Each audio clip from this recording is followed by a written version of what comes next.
መኖር በስተት ያጀበ እንደሆነ ይታወቃል። ስተቶች ግን አስተውሎትና ቀና ልብ እንዲሁም የበራ ስነ ልቦና ኖሮት ለሚያስተውል አንድም ከስተቱ ለመማር አለበለዚያም ደግሞ ከስተቱ የሚገኝ አንዳች ፋይዳ አያጣውም። ይህንን ያልነው ያለ ምክንያት አይደለም። ዛሬ የምናነሳላችሁ ጉዳይ በስተት የተፈጠሩና በሰው ልጅ ሕይወት ውስጥ ከፍተኛ ተጽዕኖ ያሳደሩ የምርምር ውጤቶችን ወደ እናንተ ልናደርስ ወደን ነው።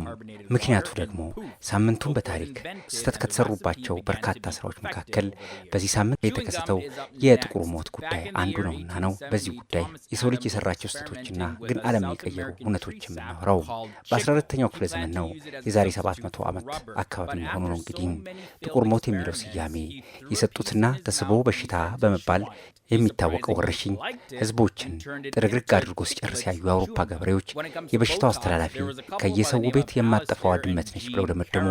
እናም ድመቶችን በሞላ አውሮፓ ውስጥ በተገኙበት እንደ እባብ ጭንቅላታቸውን እየቀጠቀጡ ገደሉ። ነገር ግን የዚህ በሽታ የቡብኒክ ወረርሽኝ አስተላላፊዎች የነበሩት አይጦች ነበሩ።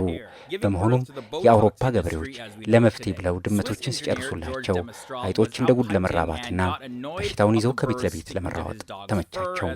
እናም አውሮፓ በተስቦ በሽታ ካለቀ በኋላ ይሄኛው ሀገር ነው በሽታውን ያመጣብኝ፣ በሽታውም ያለው እዛኛው ሀገር ነው እየተባባሉ እርስ በርስ እስከ መካሰስ ከደረሱና ከበቁም በኋላ ጉድ የሰራቻቸው አይጥ መሆናቸውና ድመቶች መፍጀታቸው በተስቦ ለመፈጀት እንደዳረጋቸው ተረዱም። አያደርስ ነው እንዲህ ያለ ስተት። በነገራችን ላይ አይጦች ደግሞ በራሳቸው አልነበረም በሽታውን የሚያመነጩት ወይም የሚያስተላልፉት። በላያቸው ላይ የተሸከሟቸውና ከቤት ቤት የሚያጓጉዟቸው በቁንጫዎች አማካኝነት የአውሮፓ 30 በመቶ ህዝብ እንደ ቅጠል የረገፈው በዚህ ምክንያት ነው። ቁንጮች አይጦችን እንደ ጋሪ ነው የጋለቧቸው።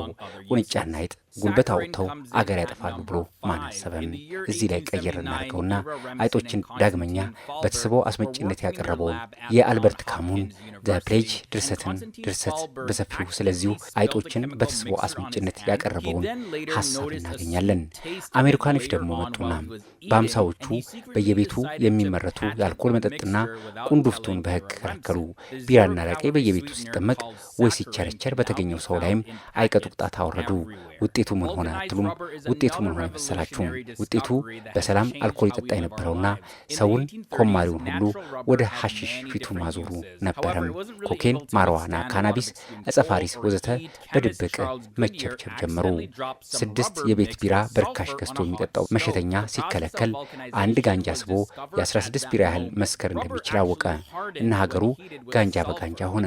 ተገላገልን አሉ። ከዚያ ሁሉ ቀድሞ ነገር አልኮል ባይከለከል ስኖሮ ይሻላቸው ነበረ። እናም በመጨረሻ ይህንኑ ሲረዱ ታዲያ አልኮልን እስከ መፍቀድም ደርሰዋል። ወደ ሜክሲኮ አካባቢ ደግሞ እናምራ። አሜሪካኖች ቴክሳስ ወደ ተባለች ግዛታቸው ኑ ጠበልጣዲ ቅመሱልን ብለው ጋበዟቸው። አሜሪካኖች እስካሁን ከቴክሳስ አልወጡም። እንዲያውም ጠበልጣዲ ጣማቸውና ኒው ሜክሲኮ፣ ፍሎሪዳን ሁሉንም ሻሞ እያሉ ጠቅልለው ተረከቧቸው። ዛሬ ላይ ሜክሲኮች ምን አላፊን በቆረጠው ሳይሉ አይቀሩም። ይህ ጸጸት ነው እንግዲህ።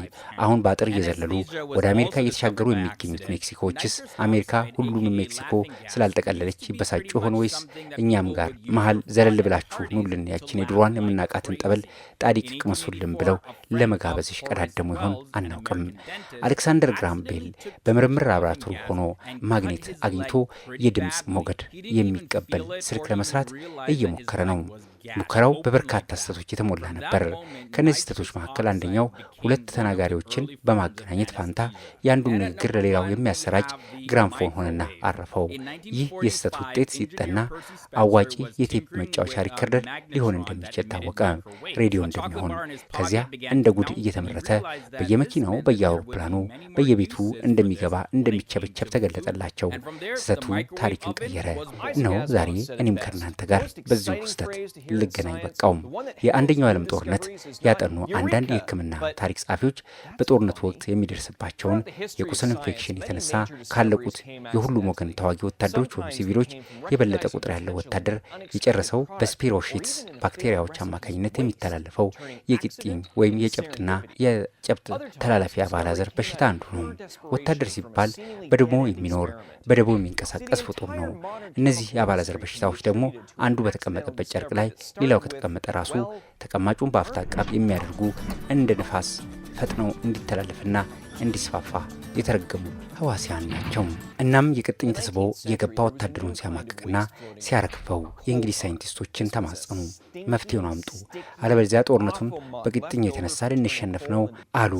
አን ፍላሚንግ ጥሪውን ተቀብሎ በላብራቶሪ በቅጥኝ ስፔሮ ሺትስ እና ናሙናዎችን ሰርቶ የሚያጠፋቸውን ውህድ እየሞከረባቸው እየተመራመረ ነው። እነሱ ግን ፍንክች የለም። የፈለገውን ገዳይ ኬሚካል ቀምሞ ቀላቅሎ በጥብጦ ቢረጭም ቁልጭ ሆነ።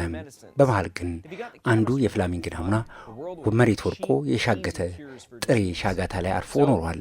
በቀጣይ ቀናት ሻጋታው የቅጥኝ፣ የጨብጥ፣ የባጭነሽ የሌሎችንም ባክቴሪያዎች እንክት አድርጎ በልቷቸው ጠበቀው። በመሃል ፍላሚንግ መሬት የወደቀውን ናሙናውን በአጉሊ መነጽር ቢያይ ናሙናው በሻጋታ ተወርሶ የጨብጥ ዘር እንደ ጉም በኖ አገኘው። በወቅቱ ወይ እሪታውን ወይ ሌልታውን ያቀረጠው ይመስለኛል።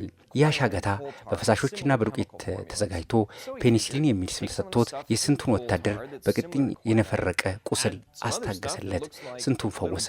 ከሻጋታ ጋር ወደፊት አትሉም። ዓለም በስተት የተሞላች ነች። አንዳንድ ስህተቶች ታሪክን ቀይረዋል። አንዳንድ ስህተቶች ዓለምን ቀይረዋል። የዓለምን ካርታ ለውጠዋል። ክፋት ሲያስከትሉም ትሩፋት ያመጡም አሉ ስህተቶቹ።